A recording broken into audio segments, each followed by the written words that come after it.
wabarakatuh. Perkenalkan, nama saya Tikanda Priyanti dengan NIM 2211 S1017. Di sini saya akan menjelaskan tentang hipersensitivitas tipe 4. Nah, sebenarnya apa sih hipersensitivitas tipe 4 itu? Jadi, hipersensitivitas tipe 4 ini juga dikenal sebagai hipersensitivitas tertunda atau delayed time hypersensitivity, yaitu salah satu dari 4 tipe reaksi imun yang terjadi pada tubuh kita. Nah, tapi tidak seperti tipe lainnya, respon ini itu dimediasi oleh sel T, bukan oleh antibodi. Kenapa disebut tertunda? Nah, jadi reaksi tipe 4 ini tidak langsung terjadi. Biasanya butuh waktu 24 jam hingga 72 jam setelah terpapar antigen, sebelum kita melihat gejalanya. Karena itulah reaksi ini disebut sebagai reaksi tertunda. Nah, kemudian di sini ada dua jenis sel limfosit T yang dapat menyebabkan hipersensitivitas tipe 4, yaitu sel CD8 atau sitotoksik dan sel T CD4+ atau sel T helper. Nah, di sini sel T dapat menyebabkan kerusakan jaringan dan penyakit dengan dua mekanisme. Mekanisme yang pertama itu ada sel T CD4+, yaitu yang akan diaktifasi oleh sel dendritik yang membawa sebuah antigen yang berikat pada MHC kelas 2.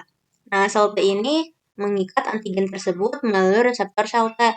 Sel T ini juga lah yang akan mengekspresikan CD4+ sebagai koreseptor.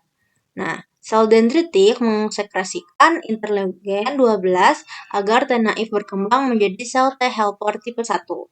Nah, saat ini sel T helper tipe 1 sudah matur dan melepaskan. Jadi mekanismenya itu kan ada dua. Yang pertama itu dimediasi oleh sel T helper. Nah, sel ini itu merusak sel subur secara tidak langsung melalui induksi inflamasi dengan cara menghasilkan sitokin. Sitokin ini akan mengaktifasi sel makrofag dan neutrofil. Sel makrofag dan neutrofil yang telah teraktifasi akan menyerang sel, dapat melalui fagositosis, melalui penghasilan enzim seperti lisosom, dan melalui zat kimia yang disebut sebagai reaktif oksigen spesies.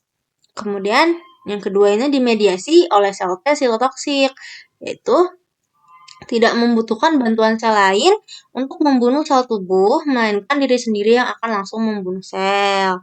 Nah, reaksi yang dimediasi oleh sel T CD4+ atau sel T helper melalui produksi sitokin disebut dengan delayed type hypersensitivity atau hipersensitivitas tipe lambat karena reaksinya baru muncul 24 hingga 48 jam setelah terpapar antigen.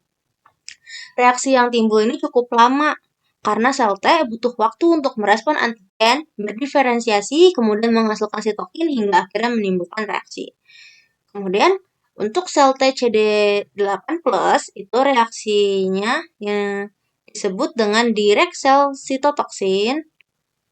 cytotoxicity, di mana sel T akan langsung membunuh sel tubuh yang terpapar antigen dan bersifat spesifik, yang artinya sel T ini hanya membunuh sel yang terpapar antigen. Nah, di sini ada contoh klinis hipersensitivitas tipe 4. Yang pertama ada reaksi tuberkulin atau Tesman-Tux, itu merupakan salah satu contoh hipersensitivitas tipe 4. Nah, saat kulitnya kita disuntik dengan antigen tuberkulin, tubuh akan merespon dalam 48 hingga 72 jam jika kita pernah terpapar oleh Mycobacterium tuberculosis. Nah, yang kedua ini ada dermatitis kontak. Nah, jadi dermatitis kontak ini merupakan reaksi kulit terhadap logam seperti nikel atau bahan seperti lateks. Itu contoh lain dari hipersensitivitas tipe 4. Nah, ini itu disebut sebagai dermatitis kontak dan biasanya terjadi 1-2 hari setelah kontak dengan zat tersebut.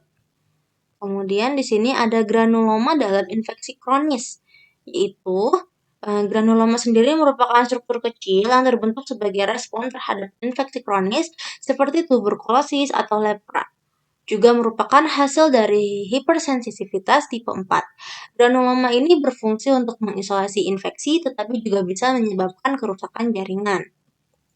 Nah, di sini contoh yang terakhir itu ada penyakit autoimun atau multiple sclerosis, diabetes tipe 1. Nah, dalam penyakit autoimun seperti multiple sclerosis itu sel T menyerang jaringan tubuh sendiri. Respon ini itu adalah bentuk lain dari hipersensitivitas tipe 4 yang menyebabkan kerusakan pada saraf atau sel beta pankreas. Kemudian di sini ada tahapan respons hipersensitivitas tipe 4. Nah, pada paparan pertama, tubuh itu tidak langsung bereaksi. Maka pada tahap ini kita menyebutnya sebagai fase sensitisasi, di mana tubuh membentuk memori imun terhadap antigen tersebut. Dan ketika antigen masuk lagi, respon tertunda akan dimulai. Nah, untuk cara pengobatannya, di sini untuk mengatasi respon imun yang berlebihan, dokter ini sering kali meresepkan obat antiinflamasi seperti contohnya itu ada kortikosteroid. Obat ini tuh dapat membantu mengurangi peradangan yang disebabkan oleh aktivasi makrofag yang berlebihan. Mungkin sekian penjelasan yang dapat saya sampaikan. Apabila ada salah kata saya mohon maaf. Wabillahi taufiq wal hidayah. Wassalamualaikum warahmatullahi wabarakatuh.